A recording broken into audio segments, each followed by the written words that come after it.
Very good evening, students. So today we are going to start on another new concept from cost accounting, that is throughput accounting. So before discussing what throughput accounting is, let us discuss two examples in order to make you familiar what throughput accounting exactly is. So look into the board. I have written two examples. While discussing two examples, pay attention, and these two examples will reveal what throughput accounting exactly is. So coming to example number 1. A company wants to produce a product, that is, it wants to produce product A, and the materials required for producing the product is 10 kilogram per unit, and the demand for the product A is 5,000 units, and the maximum material available is 40,000 kilograms. So, by looking at the example, what can you find? You can find that a company can only produce 4,000 units because the materials available is only 40,000 kilograms. But the maximum capacity a company can produce is 5,000. It has a demand of 5,000, but it can produce only 4,000 units. So, this means that in the company there is some factor which is restricting the company from producing its maximum capacity. That is, there is some factor which is limiting the company from producing this 5,000 units.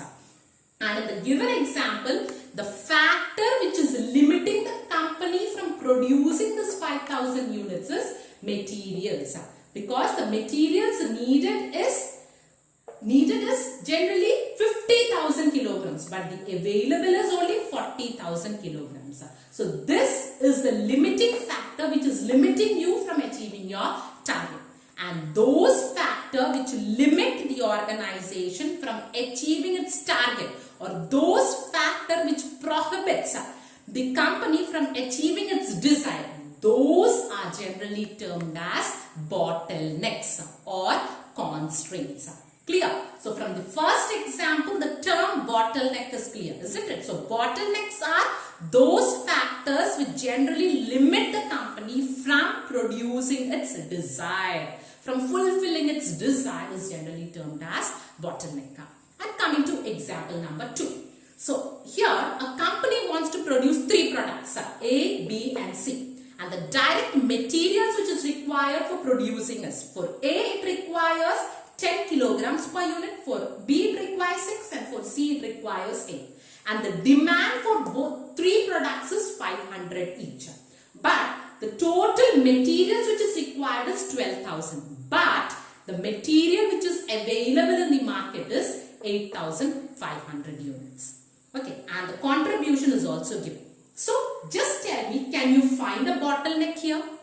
Definitely yes, because the materials needed is 12,000, but the materials available is only 8,500. So the bottleneck or the factor which is limiting the company from producing its maximum demand here is materials. So now tell me, how will a company generally produce goods? Okay, so that is, with the available 8,500, how will the company produce goods? It may use either A and B, and the remaining materials left, it may produce C. Or it may produce B and C, and with the remaining materials it will produce A. But just tell me, is that the ideal way of producing goods? Definitely no. Then, is the company just uses contribution in order to produce goods? Will it use 50, 40, 60 on the basis of contribution? Will it decide its production? Definitely again no. It is a wrong method of selecting production. Okay. Then what the company has to do is, it has to find out the contribution per bottleneck. On the basis of contribution per bottleneck, it has to rank the products, and on the basis of ranking, it has to plan its production. So the contribution given is 50 and the direct materials per unit is 10. So 50 by 10, the contribution per bottleneck is 5. Again here 40 by 6, the contribution per unit is 6.67. So the product with the highest contribution should be given first preference. Next the highest should be given second, and the least should be given last preference. So on the basis of rank, here the company has to first produce C product using the materials, next B, and the last remaining material should be used with A. Now we done? What have we actually done? We have generally used accounting in order to manage this bottleneck resource, isn't it? We have implemented accounting in order to manage this bottleneck resource. Therefore, when you use accounting to manage your bottleneck resources, it is termed as throughput accounting. Clear? So, throughput accounting is a system of managing bottlenecks. Is a method of accounting which is used to manage bottleneck resources. And it is through throughput accounting your bottlenecks are generally managed. And therefore, this throughput accounting was first developed by Galloway and Walrun in 1980 in UK.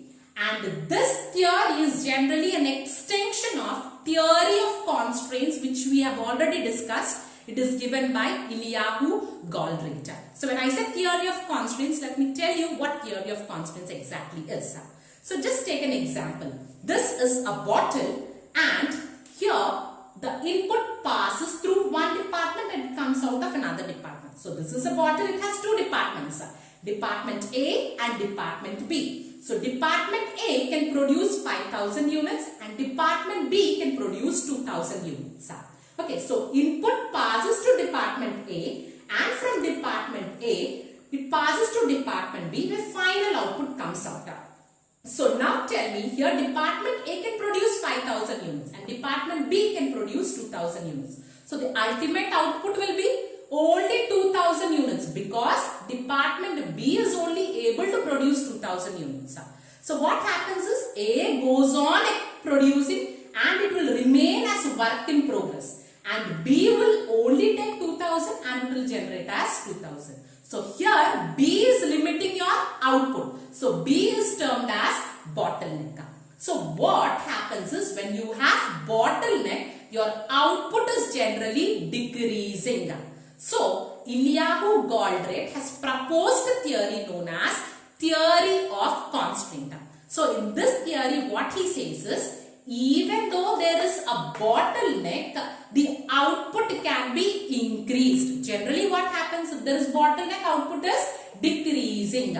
But what he says is even though there is a bottleneck, your output can be increased. How in the sense when the work of bottleneck is distributed to non-bottleneck. So in the given example, non-bottleneck is Department A. So when the work of bottleneck is distributed to non-bottleneck, then the output generally increases. How in the sense when Department A manufactures 5,000 units and it has to wait until the Department B gets manufacturing, isn't it? So this idle time of A can be utilized for doing the work of B. When that is done, it is generally output generally increases. This is what Eliyahu Goldratt has proposed. And if this theory of constraints is practically implemented in the form of accounting, it is known as throughput accounting. So, theory of constraints practical implementation in order to control bottleneck is termed as throughput accounting. Throughput accounting is generally using accounting to manage your bottlenecks is generally termed as throughput accounting. I hope the definition or the terminology of throughput accounting is clear. So throughput accounting is when you are using accounting to manage your bottlenecks, it is generally termed as throughput accounting. Now coming to the components of throughput accounting. So the three main components of throughput accounting is throughput, investment, and the third one is operating expenses. So let's discuss the first one, that is throughput. So what is the meaning of throughput? So throughput means the inputs which are in the process of becoming outputs and the outputs are generally termed as throughput. I am repeating it. Only those inputs which are in the process of becoming outputs. So just look into the board. Here the input goes in and will come out as output. So the inputs which are in the process of becoming output. So those inputs which are to become output at the earliest as well as the outputs are generally termed as throughput. Okay, so throughput means the outputs as well as the converted as outputs at the earliest are termed as throughput. So this throughput generally increases on the basis of three variables. So the three variables which increases the throughput is the manufacturing cycle time, that is the length of the process, the time taken for your manufacturing generally increases your throughput. Next, the process productivity, that is the efficiency of your process increases your throughput. And the third one is process quality yield, that is the quality of your materials or your units generally increases your throughput. So the three variables which increases the throughput are generally the manufacturing cycle time, process productivity, process quality yield. So as these three variables are increasing your throughput, these three variables together are termed as throughput. So throughput is equal to manufacturing cycle time into process productivity into process quality yield. So how do you find out manufacturing cycle time? Is value added processing time by total time will be your manufacturing cycle time. How to find the process productivity is total units by value added process time will be your process productivity. And how to find the process quality yield is good units by total units will be your process quality yield. So when these three are combined, it will be termed as throughput. So when these three are combined, that is 1, 2 and 3 are combined, then if you substitute the total, what you get is good unit by total time. So the number of units produced within a specific time is generally termed as throughput. Clear? So using throughput, you can generally find out the profitability as well as the true profitability of an organization. So profitability can be found out by using throughput accounting by finding out throughput contribution. So throughput contribution is the number of goods produced and sold during a period is generally termed as throughput contribution. I am repeating it. The number of units produced and sold during a period is generally termed as throughput contribution. That is, whatever is produced should be sold to become throughput contribution. That is, sales revenue minus truly variable cost is generally regarded as throughput contribution. So we have discussed in marginal costing, isn't it? Sales minus variable cost. In the same manner, throughput contribution is sales revenue minus truly variable cost is generally termed as throughput contribution. So I will tell you what truly variable cost is. So in throughput accounting, direct materials is taken as the only variable cost. All other costs are generally assumed as fixed cost or operating cost. So here truly variable cost in the sense it is only direct materials. Clear? And this throughput contribution generally will not show the true profitability. So in order to know the true profitability of an organization, the organization should usually find out the throughput accounting ratio.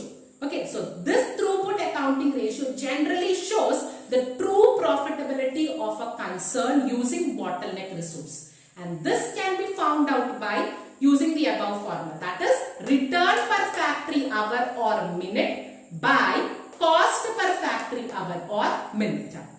And in order to calculate return per factory hour, the formula used is throughput per unit by time per unit. And in order to calculate cost per factory, the formula is total factory cost by total time available for bottleneck.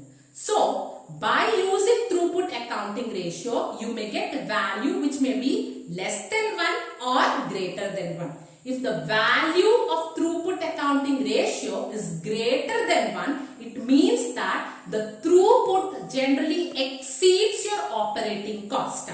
And it generally indicates that the firm is earning profits. And if the throughput accounting ratio is less than 1, it generally increases that the throughput is lesser than the operating cost. Hence, the firm is earning loss.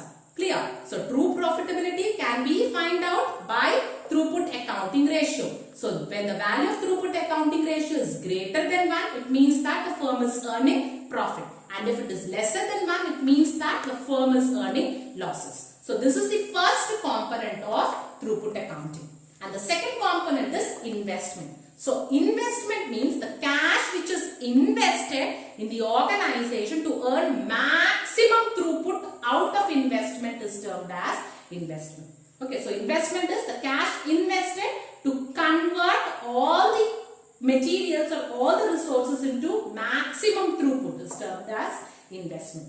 And the third one is operating expenses. So operating expenses is all the expenses which are incurred by an organization to generate maximum throughput is termed as operating expenses. That is, all expenses other than direct material are termed as operating expenses. Let me give you an example. That is wages, salaries, depreciation, interest, taxes. These are all operating expenses in throughput accounting. So I am repeating it. All the expenses except direct material that are used in order to generate throughput are generally termed as operating expenses. So this is about the components of throughput accounting.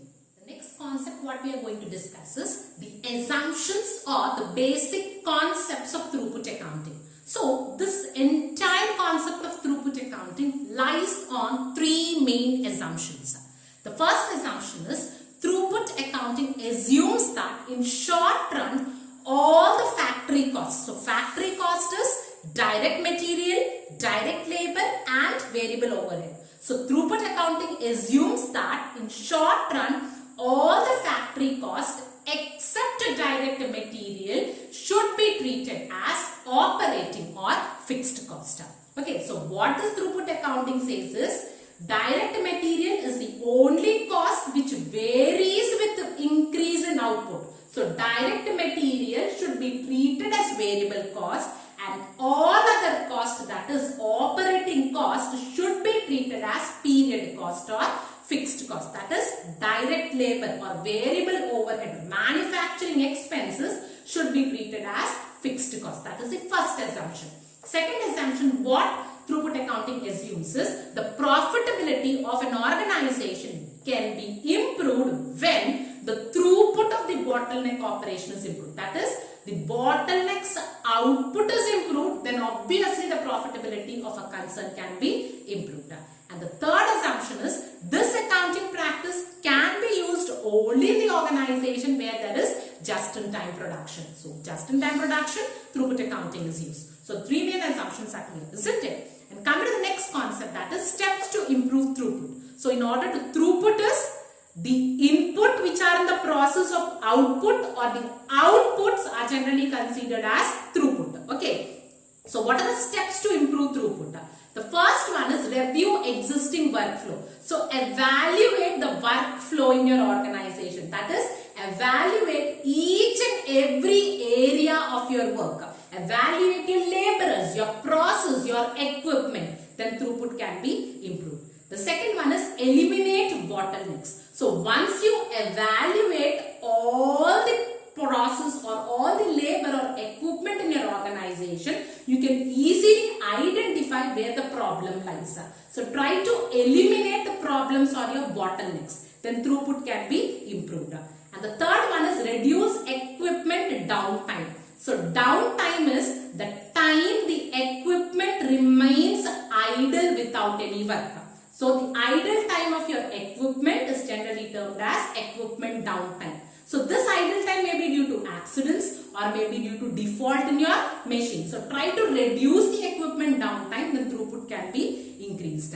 And the next one is reduce part rejection rate. So even though there is high increase in your output, there may be many parts which may be rejected due to low quality. So try to decrease your rejection rate, part rejection rate, then your throughput can be increased. And the next one is improve employee training. When the employees are not skilled, when the employees are not trained, they may not have enough knowledge to increase the output. They may not have knowledge to increase the production process. So give proper training to enhance the skills of your employees, then throughput can be increased.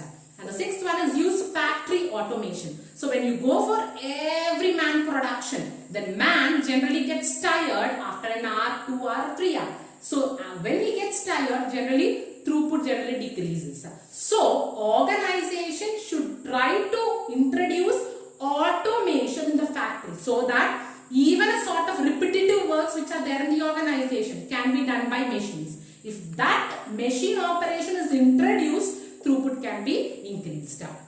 And the last one is increased manufacturing safety. So many organizations generally lack enough amount of output because there may be many accidents when they are working. There is no manufacturing safety. Due to lack of manufacturing safety, accidents increases. When accident increases, productivity decreases and output decreases. So increase the manufacturing safety and throughput can be increased. Okay. And coming to the next concept, that is limitations of throughput accounting. So throughput accounting is definitely advantageous when there is bottleneck in your organization. But there are certain limitations for its implementation. What are that is? The first one is focuses on only bottleneck. So I told you throughput accounting is an accounting which is used to manage bottlenecks. So here this accounting focuses on only bottleneck. But non-bottleneck should also be focused for continuous improvement. But that is not done in throughput accounting. That is a disadvantage. And the second one is many accounting data and non-accounting data is needed. It has to be continuously analyzed in order to prepare your accounts. Okay, that is really a difficult task. That is another limitation. The third one is requires deep understanding of the concepts of throughput accounting. So you have to understand what is throughput. What are the different constraints or bottlenecks in your organization? You have to understand the operating expenses. You have to understand the throughput accounting ratio. You have to understand the cycle time. There are different concepts which you have to understand in order to implement this throughput accounting, which is also cumbersome. And the fourth one is resistance from staff. As you all know, there will be staff who will not welcome an innovation. So there will be many staff who will generally resist the throughput implementation. That is generally a limitation now.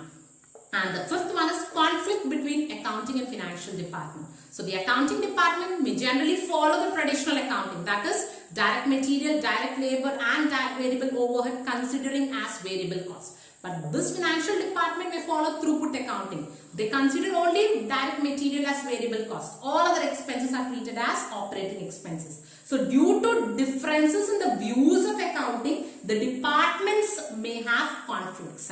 That is another limitation now. And the sixth one is variable cost fixation of myth.